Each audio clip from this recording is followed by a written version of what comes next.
There are more good guitar pickers per square inch in Nashville than anywhere else in the world. Well, that's because this is where the best of the best come to play with the best. So it's only fitting that Nashville should be home to legendary guitar company Gibson.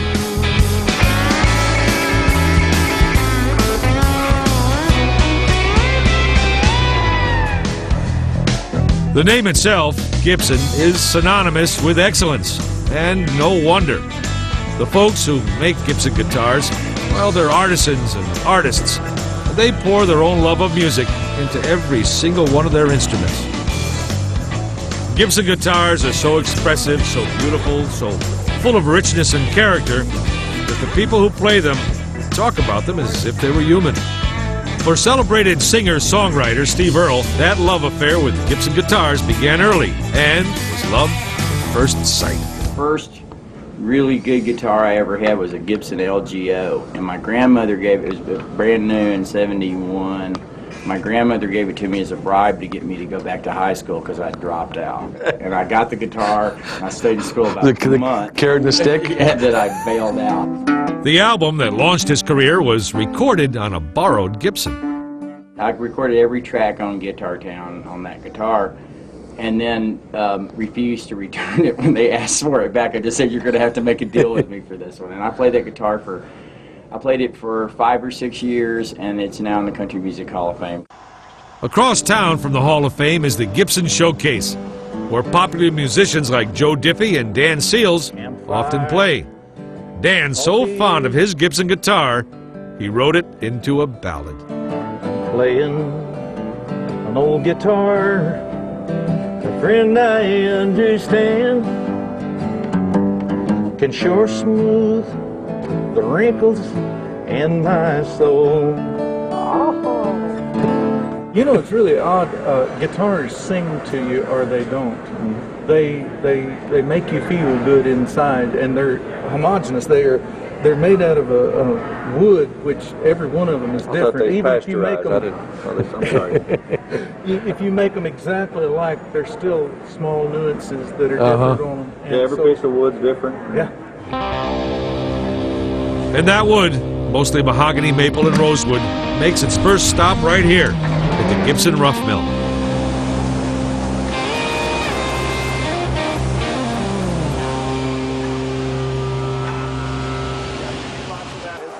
Today, they're making the legendary Les Paul Supreme. As air guitarists everywhere know, it was Les Paul who turned an electrified guitar into the electric guitar and showed us how to play it. Several guitar bodies are carved at a time. Manager Tom Montgomery showed us how. Yeah, this is a template here, right? So the blades are following this wheel. So wherever that wheel goes down or up, the blades do the same thing on all the pieces there. Okay. But you probably already knew that, didn't you? No, I didn't. I'm glad you straightened me out. Glad I can stop by and help you, Tom.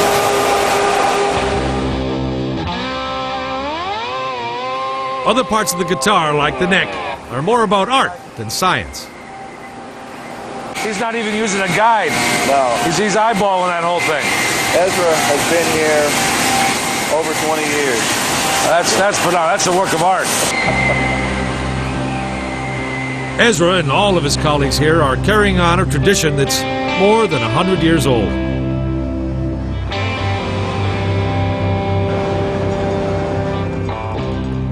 Orville Gibson was a Michigan shoe clerk whose true passion was the mandolin. He kept searching but could never find an instrument capable of making the kind of music he wanted to hear.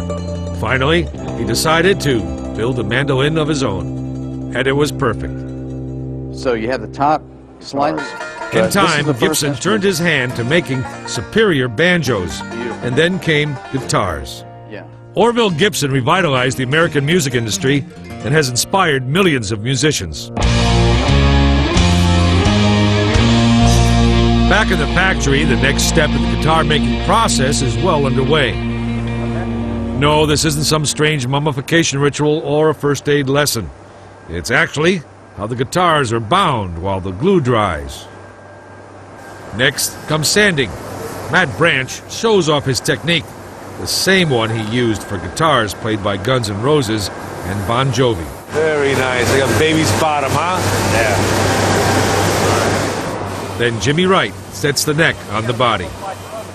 Or the way you shaved it, the fit, you can tell by the time the glue dries, it's going to be like one solid piece of wood here. That's what we go for. Brenda Reed was nice enough to teach me how to wax the frets, the metal ridges on the fingerboard. Just a smidgen off. Right. Very good. Is that it? Thank you. Oh, you're doing real well. Thank you, Brenda. Now I have Congratulations. I've got an application for you. Oh, well, thank you. Can you work second shift? You got going on here? Gibson finishes are as famous as the guitars themselves. Here, airbrush artist Rebecca Green dresses up a Les Paul Supreme with a cherry sunburst combo of red and yellow. So sweet. I think my favorite part of the whole process was watching buffer extraordinaire Rich Coleman. The man loves his work.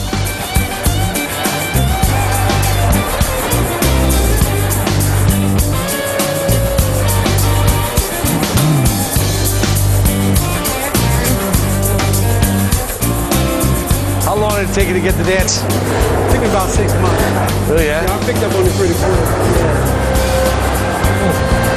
Pride of workmanship. There's nothing that beats it.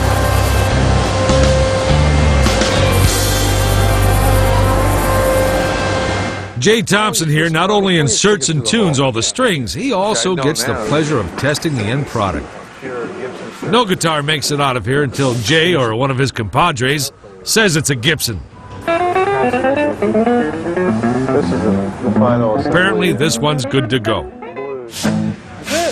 You get paid to do this. You're a lucky man.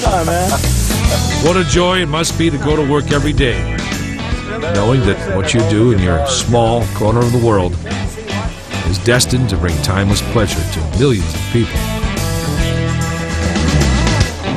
Nothing could be more rewarding.